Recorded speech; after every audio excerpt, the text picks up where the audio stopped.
I've been utterly captivated by Kowloon Generic Romance since its premiere, and Episode 3 has solidified my obsession with this anime. It's rare to find a series that balances mature romance, sci-fi intrigue, and a haunting sense of nostalgia so effortlessly, but this episode takes it to another level. I think what makes it so gripping is how it weaves together multiple themes: identity, love, memory, and the weight of the past, while keeping me glued to the screen, heart racing, until the credits roll. Below, I'll dive into the core aspects of this episode, exploring its emotional depth, narrative complexity, visual artistry, and more, all while sharing my personal reactions to what worked, what didn't, and why this episode is a must-watch. Let's start with the bombshell that is Reiko Kujirai's identity crisis.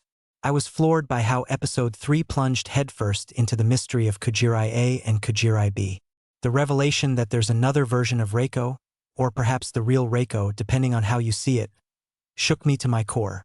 When the masked figure, Tao, unmasked quicker than I expected, confronted Reiko about Kujirai B, I felt her confusion and dread as if it were my own. The idea that her habits, emotions, and even her love for Hajime Kudu might not belong to her is chilling. I really appreciate how the show doesn't spoon-feed answers but instead leaves us with tantalizing questions. Who is Kujirai? Is she a clone, a construct, or something else entirely? I personally don't understand how Reiko can stay so composed when her entire sense of self is crumbling, but that restraint makes her all the more compelling. The episode's handling of this mystery is masterful, weaving subtle clues into every interaction.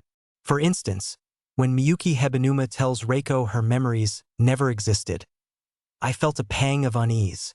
I'm against the idea that Reiko's entire existence might be a lie. It's too heartbreaking, but I can't deny how it fuels the narrative's tension. The introduction of Kujirai B also adds a layer of existential dread that I didn't anticipate from a romance anime.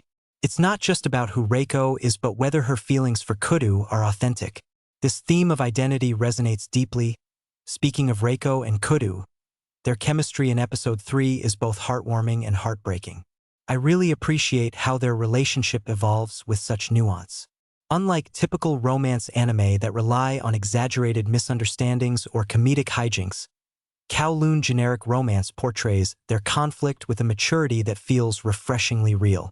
When Kudu delivers Reiko's goldfish bowl to her apartment and notices its eerie similarity to his former lover's room, I could feel the weight of his unspoken grief.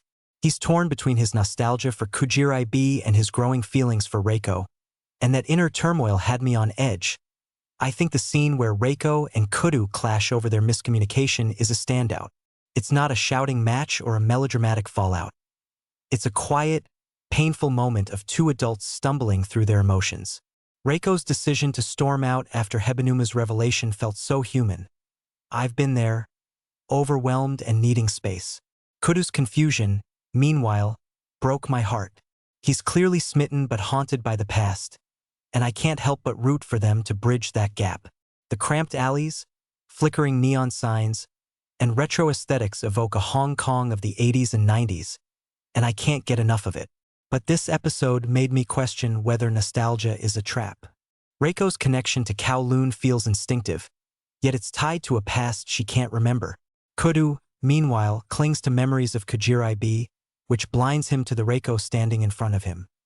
That said, I personally don't understand why the show leans so heavily into nostalgia without fully addressing its consequences. The characters' longing for the past feels romantic, but it also isolates them. I'm against the idea that Kowloon's unchanging nature is inherently good. It's starting to feel like a cage. The floating octahedron in the sky, possibly the generic terrasphere mentioned in earlier episodes, adds a sci-fi twist that suggests something sinister is preserving this nostalgic bubble. I didn't like how the episode only hinted at its purpose, but I also anticipate it'll play a bigger role soon. For now, the interplay of nostalgia and dread is intoxicating, and I can't look away.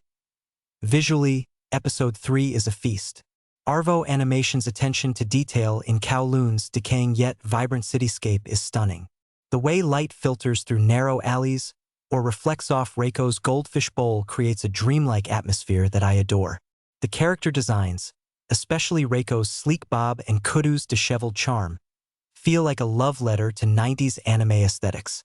I think the animation shines brightest in quiet moments, like when Reiko gazes at the city skyline, her expression a mix of longing and uncertainty.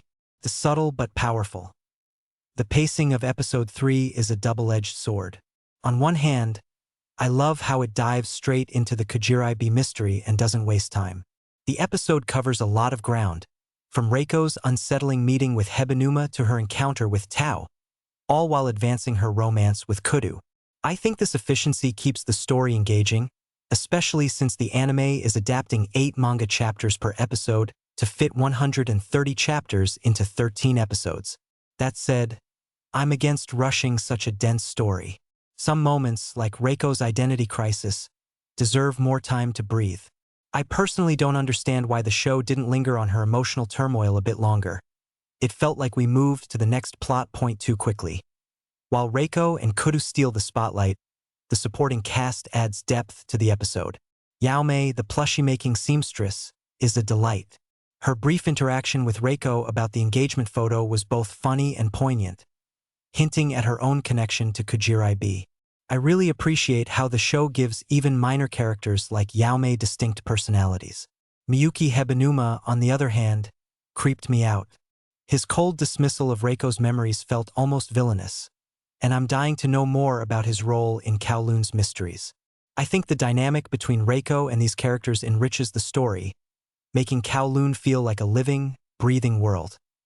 That said, I'm against the idea of leaving too many threads unresolved for too long.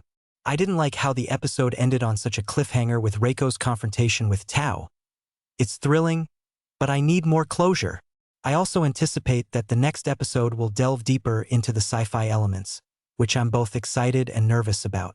If the show leans too heavily into dystopian tropes, it might lose the intimate charm that makes it so unique. For now, though, episode 3 is a triumph. It's profound, visually stunning, and emotionally resonant, and I can't recommend it enough. If you're not watching Kowloon Generic Romance, you're missing out on one of the most compelling anime of 2025.